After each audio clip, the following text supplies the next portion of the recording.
Reporter breaking. CPI ദേശീയ സെക്രട്ടേറിയറ്റിൽ P Santhosh കുമാറിനെ ഉൾപ്പെടുത്തിയേക്കും. സന്തോഷ് കുമാറിന്റെ പ്രവർത്തനം മാതൃകാപരമെന്നാണ് വിലയിരുത്തൽ.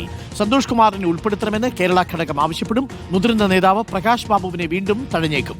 കാനം രാജേന്ദ്രൻ മരിച്ച ഒഴിവിലും സെക്രട്ടേറിയറ്റിലേക്ക് പ്രകാശ് ബാബുവിനെ പരിഗണിച്ചിരുന്നില്ല. ആദിൽ പാലോടുണ്ട് കൂടുതൽ വിവരങ്ങളുമായി. ആദിൽ പാലോട്, അങ്ങനെ ദേശീയ സെക്രട്ടേറിയറ്റ് വിപുലീകരിക്കുമ്പോൾ പി സന്തോഷ് കുമാർ ദേശീയ സെക്രട്ടേറിയറ്റിലേക്ക് എത്തുന്നുവെന്നാണ് മനസ്സിലാക്കുന്നത്. നമുക്കറിയാം, നിർണായകമായ ഘട്ടങ്ങളിലെല്ലാം പി സന്തോഷ് കുമാറിന്റെ സാന്നിധ്യം സമരമുഖങ്ങളിൽ ഡൽഹിയിൽ ഉണ്ടായിരുന്നു. എന്താണ് CPI തീരുമാനം? Adil Palode, good morning. Very good morning Arun. വളരെ പ്രധാനപ്പെട്ട തീരുമാനമാണ്. നാളെ പാർട്ടി കോൺഗ്രസ് നടക്കാനിരിക്കെയാണ് ഇത്തരത്തിലൊരു തീരുമാനത്തിലേക്ക്, ധാരണയിലേക്ക് എത്തുന്നു എന്ന സൂചനകൾ പുറത്തുവരുന്നത്.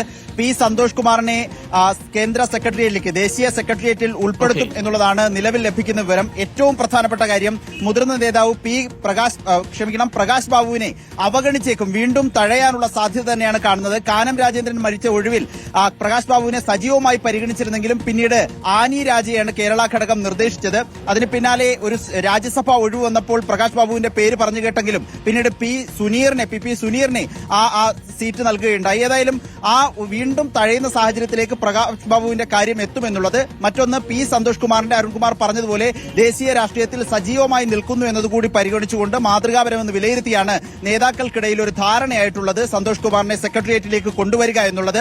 ഡി രാജയടക്കമുള്ളവർ, നിരവധി നേതാക്കൾ ഈ സെക്രട്ടേറിയറ്റിൽ നിന്നും പ്രായപരിധി മൂലം ഇത്തവണ വരുന്ന പാർട്ടി കോൺഗ്രസിൽ ഒഴിവാകുന്നുണ്ട്. മറ്റൊന്ന്, അമർജിത് കൗർ ആയിരിക്കും അടുത്ത ജനറൽ സെക്രട്ടറി എന്ന കാര്യത്തിലും ഇതിനോടകം തന്നെ നേതാക്കൾക്കിടയിൽ ധാരണയായിട്ടുണ്ട്. അരുൺ, ഓക്കെ, ആദിൽ പാലോടാണ് വിവരങ്ങൾ നൽകിയത്. അങ്ങനെ CPM-ന്റെ ദേശീയ സെക്രട്ടേറിയറ്റിലേക്ക് സന്തോഷ് കുമാർ എത്തുന്നു എന്നതാണ് ഒരു പ്രധാനപ്പെട്ട വാർത്ത. നാളെ ദേശീയ സമ്മേളനം തുടങ്ങുകയാണ് CPI-യുടെ.